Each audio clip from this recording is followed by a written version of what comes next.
Gaza में भूख की शिद्दत आसमान छू गई। तकरीबन 6 लाख के करीब फलस्तीनी भूख का शिकार, कई दिनों से खाना नहीं खाया। डोनाल्ड ट्रंप का नाम शायद एप्स्टीन फाइल्स में, व्हाइट हाउस का बहुत बड़ा एतराफ, इस पे भी बात करेंगे। और सीरिया ने तुर्की की मदद मांग ली, दहशतगर्दी के खिलाफ तो सही मगर इजराइल के खिलाफ दिफा के लिए भी मेरे ख्याल से। लेट अली शो यू के इस एपिसोड में आप सबको खुशामदीद। Do like, subscribe and share this content. बात शुरू करते हैं गाजा से, जहां पे तकरीबन 10 और फलस्तीनी शहीद हो गए हैं भूख से पिछले 24 घंटे के अंदर। ये हेल्थ ऑफिशियल्स गाजा के अंदर कह रहे हैं। और अब जो भूख के मारे फलस्तीनियों की तादाद, जो भूख से बेसिकली इजरायली बर्बरियत और रुकावटें जो पैदा की गई हैं उसकी बिना के वजह से तकरीबन 100 से जायद लोग मर चुके हैं। भूख अब ऐसी लेवल से पहुंच गई है कि लोग रो रहे हैं, अपने बच्चों को खाना नहीं खिला पा रहे, बच्चे सिसक रहे हैं। और जो भी कोई कोशिश कर रहा है खाना लेके जाने की, या यहां तक कि समंदर के अंदर किश्तियां भी जो निकाल रहे हैं उनको भी अगवा किया जा रहा है इजरायली बोट्स के थ्रू। और खबरें आ रही हैं कि इजरायली क्वाडकॉप्टर ड्रोन जो फिटेड हैं बंदूकों के साथ, वो टेंट्स के अंदर जाके खवातीन को निशाना बना रहे हैं। ऐसे मनाजिर हम अपनी जिंदगी में शायद पहले नहीं देखे। और अब वर्ल्ड हेल्थ ऑर्गेनाइजेशन कह रही है, WHO, कि इस साल के अंदर अंदर 7 महीने के अंदर 21 बच्चे 5 साल की उम्र से कम के वो शहीद हो गए हैं सिर्फ भूख की वजह से।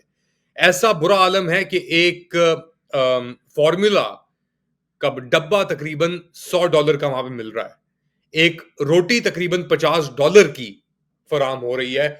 तो आप खुद ही अंदाजा लगा लें। और ये कह रहे हैं कि अपना किस तरीके से डिफाइन करते हैं स्टेज 5 मैल न्यूट्रिशन को, कि अगर एक शख्स ने 5 दिन तक खाना नहीं खाया, एक एक मुझ जैसा इंसान, लेट से 90 किलो का, 14 दिन अगर मैं खाना ना खाऊं तो मेरी जान चली जाती है। हम बात कर रहे हैं बच्चों की, हम बात कर रहे हैं ज़ईफ लोगों की, हम बात कर रहे हैं ऐसे लोगों की जिन्होंने हफ्तों तक शायद एक आध खाना खाया हो सर्वाइवल के लिए। और अब 80 दिन गुजर गए हैं। ये जो एक सीज एक तरीके से इजराइल ने जो मबनी की हुई है गाजा के ऊपर, 80 दिन से कोई खाना अंदर नहीं आया है, कोई इमदाद अंदर नहीं आई है। मार्च और मई के दरमियान फूड डिलीवरीज जो हुई, वो एक अपना गाजा ह्यूमैनिटेरियन फाउंडेशन, इन्होंने बेसिकली एक ड्रामा है कि लोगों को आप लेकर आए उधर उधर आके आप मार दें, उस तरीके से।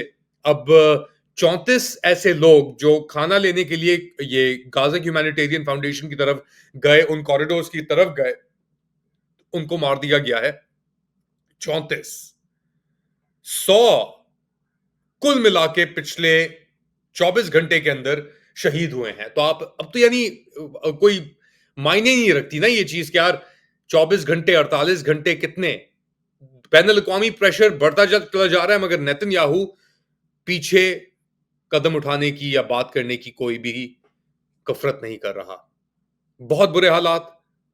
अमेरिका की बैकिंग भी है नेतन्याहू को, और अमेरिका और इजराइल दोनों मिलकर ये गाजा ह्यूमैनिटेरियन फाउंडेशन चला रहे हैं। अंदर से जो खबरें आ रही हैं, जो मुखबरी हो रही है गाजा ह्यूमैनिटेरियन फाउंडेशन की, वो लोग कह रहे हैं कि जी हम जानबूझकर इनके साथ ज्यादतियां कर रहे हैं, हम जानबूझकर इनको गोलियां मारे। एक विसल ब्लोअर का स्टेटमेंट आया, मेरे ख्याल से कोई 25-26 साल का बंदा था, अमेरिका से इसका ताल्लुक था, इसकी आइडेंटिटी नहीं बताई गई, मगर उसने बात की है जरीदों से बैन अल-अक़वामी, और कहा है कि ये एक पूरी प्री प्लान्ड भगत है जिसके तहत ये सब कुछ हो रहा है।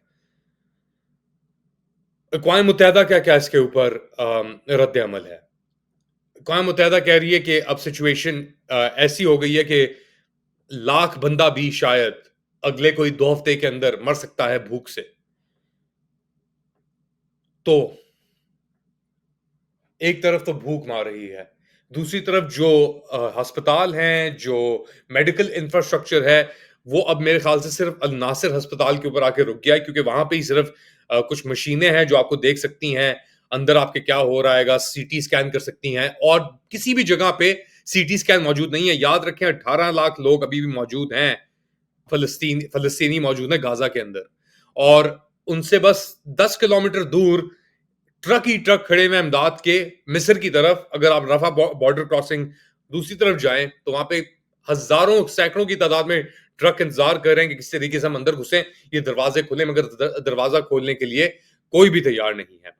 साथ साथ एक तरफ तो लोगों के ऊपर निशाना बनाया जा रहा है, हॉस्पिटल के जो स्टाफ हैं उन्हें निशाना बनाया जा रहा है, दूसरी जानिब जर्नलिस्ट को भी मारा जा रहा है। 2 जर्नलिस्ट जो हैं सहाफी फलस्तीनी उनकी शहादत हुई है पिछले कुछ अरसे के अंदर, और अब कुल तादाद जो है सहाफियों की 231 सहाफी जो हैं वो शहीद हो गए हैं, इसराइल ने शहीद कर दिए हैं, मार दिए हैं इस पूरे सिलसिले के अंदर।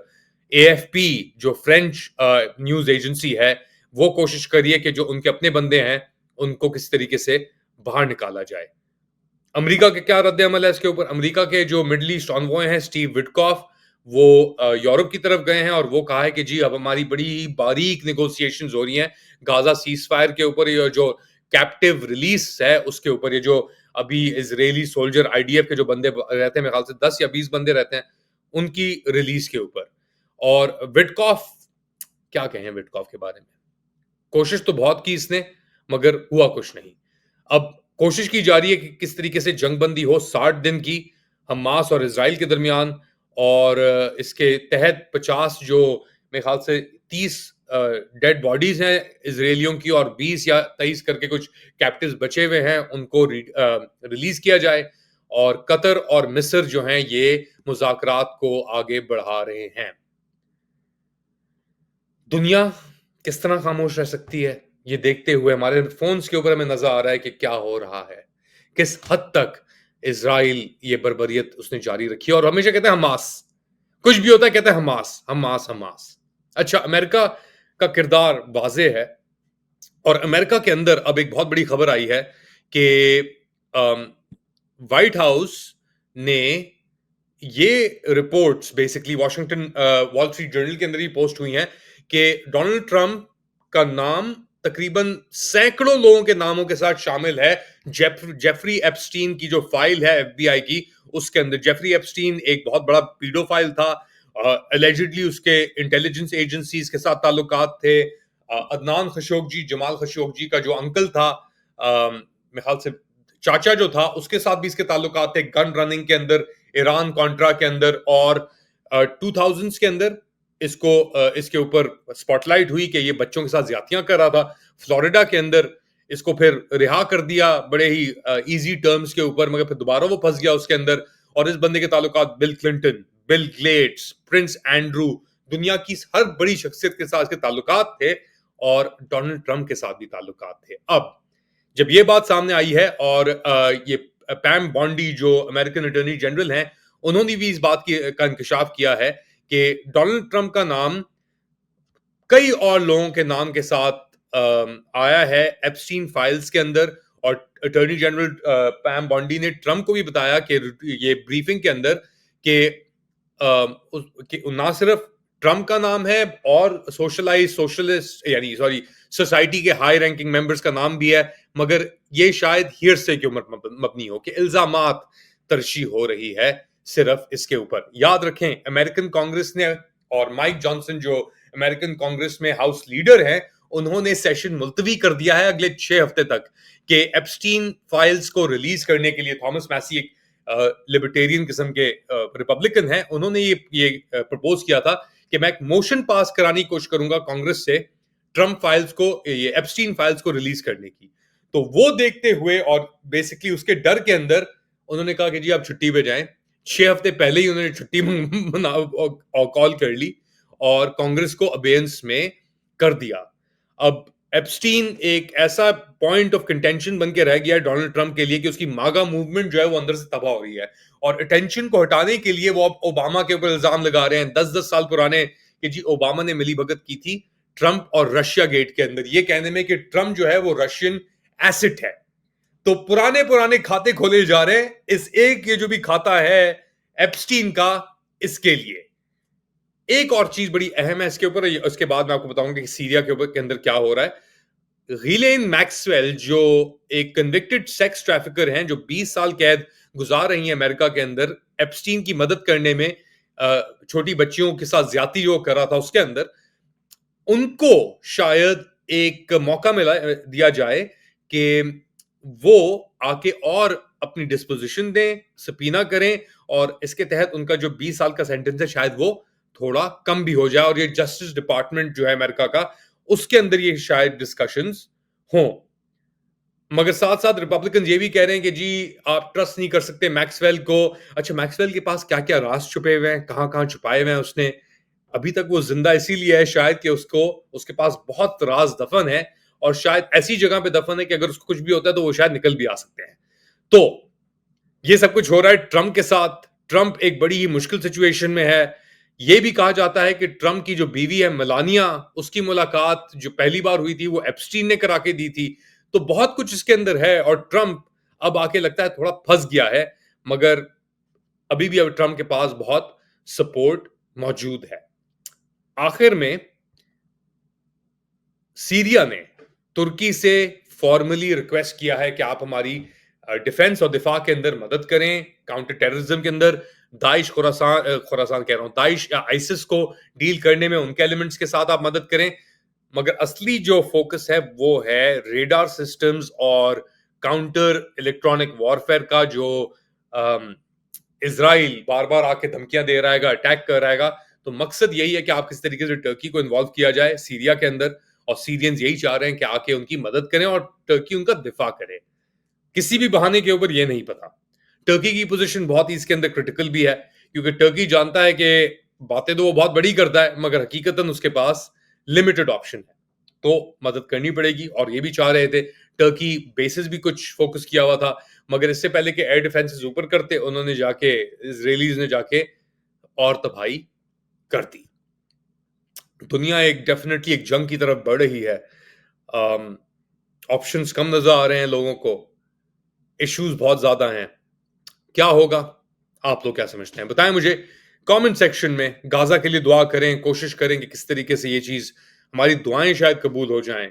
मगर ये ऐसा एक अलमिया है, ये एक ऐसा एक मोमेंट है दुनिया की हिस्ट्री के अंदर, कि हम सुनते थे ना कि यार ये हुआ, लोग इतने लोग मार दिए, अब हम देख रहे हैं लोगों को मरते हुए अपने फोन स्क्रीन के ऊपर।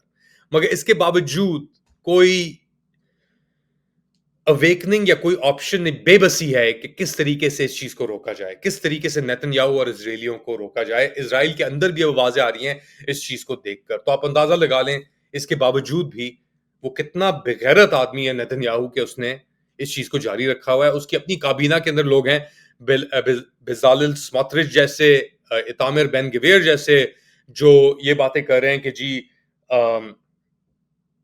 60 दिन तक अगर हमने उन्हें मोहलत दे भी दी, उसके बाद जाके हम इन्हें खत्म कर देंगे। आज के लिए इतना ही, अपना ख्याल रखें, अगली बार तक अल्लाह हाफिज।